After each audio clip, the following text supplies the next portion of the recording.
Shalom semuanya, pemirsa Embun Surgawi yang dikasihi Tuhan. Pada saat ini saya akan membawakan satu buah kebenaran firman Tuhan yang terambil di dalam Mazmur 126 ayat 5-6 yang berbunyi, orang-orang yang menabur dengan mencucurkan air mata akan menuai dengan bersorak-sorai. Orang yang berjalan maju dengan menangis sambil menabur benih pasti pulang dengan sorak-sorai sambil membawa berkas-berkasnya. Saudara, Alkitab mengajarkan suatu saat kita akan mengalami bow. Bow, B-O-W. Bow, apa itu bow? Bow itu adalah pulang dengan sukacita besar sambil membawa hasil di tangan. Dan untuk membawa hasil tidak jarang kita harus dengan mencucurkan air mata karena beratnya medan yang harus kita taklukkan. Kekristenan tidak terbingkai eksklusif dalam kehidupan yang joyful dan happiness tanpa ada masalah yang timbul. Persoalan hidup dan juga beban berat yang mewarnai proses iman Kristen, entah itu sebagai proses pematangan iman atau akibat perilaku yang salah. Orang percaya tidak kebal dari persoalan, tetapi selalu kuat untuk menghadapi persoalan. Rasul Paulus memberikan pengakuan yang sangat jujur tentang bagaimana ia kerap mencucurkan air mata di dalam pelayanannya. Kisah Rasul 20 ayat 19 mengatakan, dengan segala kerendahan hati aku melayani Tuhan. Dalam pelayanan itu, aku banyak mencucurkan air mata dan banyak mengalami pencobaan dari pihak orang Yahudi yang mau membunuh aku. Kesedihan boleh saja mewarnai perjalanan iman kita. Tapi pastikan, dalam keadaan seberat apapun, kita jangan sampai kehilangan pengharapan dan keyakinan kita kepada Yesus.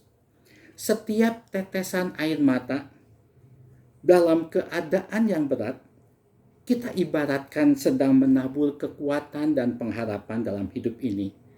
Dan kelak, kita akan menuai hasil dengan bersorak-sorai.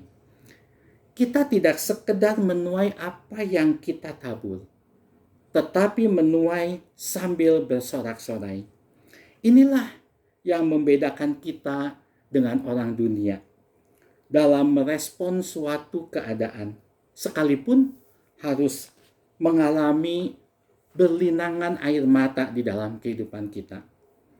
Apakah kita akan mencapai garis akhir pergumulan hidup dengan sebuah kemenangan besar atau dengan sebuah kekalahan besar? Saudara, tetaplah pegang janji Tuhan Yesus. Yesus mau mengubah taburan air mata dengan tuaian sukacita. Dan orang percaya pasti menuai dengan bersorak-sorai. Saya akan tutup dengan sebuah kesaksian dari seorang istri hamba Tuhan yang dipakai oleh Tuhan secara luar biasa. Ada seorang istri yang menikah dengan seorang suami yang tidak mengenal Tuhan. Entah mengapa ia sampai menikah dengan seseorang yang tidak mengenal Tuhan. Ia lalui kehidupannya dengan perjuangan yang sangat berat untuk memenangkan suaminya kepada Tuhan. Bahkan tidak jarang ia melalui kehidupan dengan tangisan-tangisan dan linangan air mata. Namun di tengah penderitaannya, ia terus melayani dan berbuat baik kepada suaminya. Sampai pada suatu saat, ia akan menghadiri perayaan Natal. Ia minta izin kepada suaminya, dan suaminya tidak mengizinkan dia. Suaminya berkata, apabila kamu berani keluar dan menghadiri Natal, maka pintu ini akan selalu tertutup bagimu. Tapi istri ini tetap keluar dan menghadiri perayaan Natal. Ketika pulang, ternyata benar, pintu rumah itu tertutup bagi dia. Ia mengetuk pintu sambil menahan cuaca yang dingin, karena pada saat itu sedang musim salju. Dia terus mengetuk dan pintu tidak pernah dibukakan baginya. Sampai akhirnya dia mengetuk sampai dini hari. Dan ketika dini hari, pintu itu dibukakan oleh suaminya. Suaminya membukakan pintu sambil menegur dia dan memarahi dia.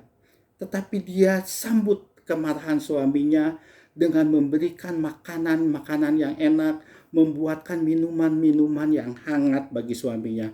Dia tidak melawan kepada suaminya, dan dia selalu memberikan kebaikan-kebaikan dari setiap teguran dari suaminya. Suaminya yang marah, akhirnya dia berkata, "Dari apa yang saya lakukan kepadamu, dan dari apa yang kamu lakukan kepada saya sekarang mengerti dan menyadari siapa Allah yang kamu sembah." Saudara, akhirnya suaminya itu menjadi hamba Tuhan yang dipakai Tuhan secara luar biasa. Tangisan, linangan air mata akan mencapai satu hasil tuaian yang bersorak-sorai untuk memuliakan Tuhan. Mari teruslah berpengharapan, berkeyakinan kepada Tuhan walaupun keadaan kita sangat berat. Amin.